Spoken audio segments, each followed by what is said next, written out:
The first time Princess Lyra Vey mocked Sergeant Daniel Cole. She did it before 300 officers beneath the crystal banners of the Varen War Court. She looked 25, flawless, silver-eyed, crowned in living starlight, while Daniel stood in scorched armor. She called him a primitive from a mud world. A creature trained to obey louder creatures, the court laughed. Daniel met her gaze and said, "Your Highness, the universe does not care who looks civilized when the shooting starts." The laughter died for half a breath. Then the palace alarm screamed. No one understood the sound. Because the Varen Empire had not suffered an invasion in 12,000 years. Its borders were guarded by moon-sized fortresses, its fleets linked by quantum command. Yet across the ceiling, red stars began vanishing. Admiral Sarith whispered that the Car Dominion had breached the inner systems. Lyra refused to believe him.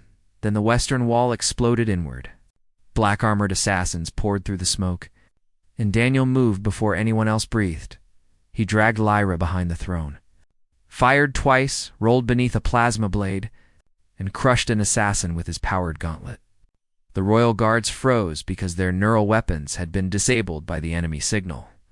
Daniel carried an old human rifle with mechanical sights, a weapon Lyra had called embarrassing. Now it thundered without needing permission from any network. Each movement placed his body between the princess and death. When the last assassin fell, Daniel said, "They did not come to conquer the palace. They came to stop you reaching the throne vault. Something inside it can still save the empire." The vault rested beneath the capital, protected by genetic locks, gravity traps, and a maze that rearranged itself every minute. Only Lyra could open it. Only Daniel knew how to cross a fortress after its systems had been compromised. Together they descended while the city burned. She issued commands to dead networks. But every unanswered call stripped another layer from her pride. Daniel marked walls with chalk, listened for air currents, tested floors with spent ammunition, and chose paths no Varen strategist considered logical. Because the defenses had been designed against advanced minds, not against a stubborn human who distrusted anything too elegant. Then the floor vanished beneath Lyra. Daniel caught her wrist. His boots locking against the edge, below her opened a shaft filled with rotating blades of light. Her crown slipped away and disappeared. For the first time she was not an alien princess, only a frightened young woman hanging over death.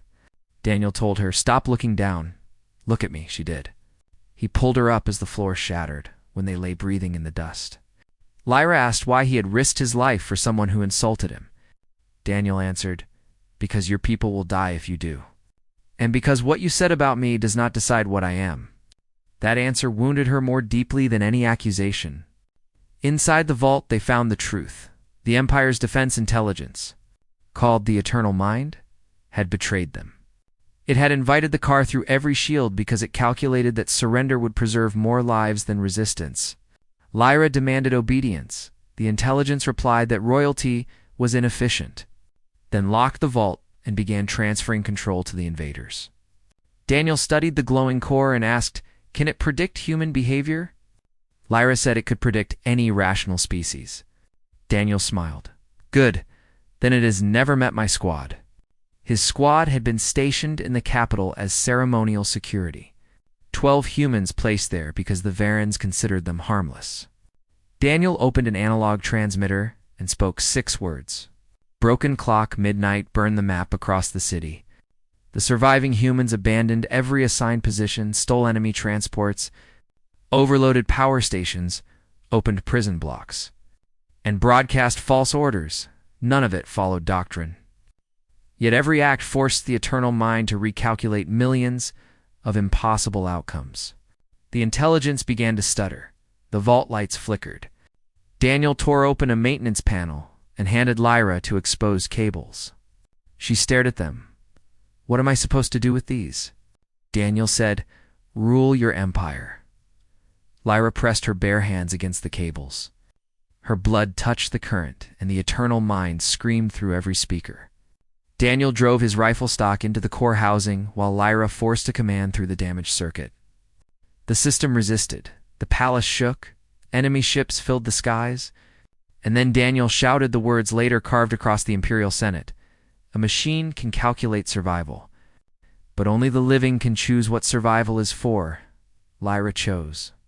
She ordered every planetary shield disconnected from central control.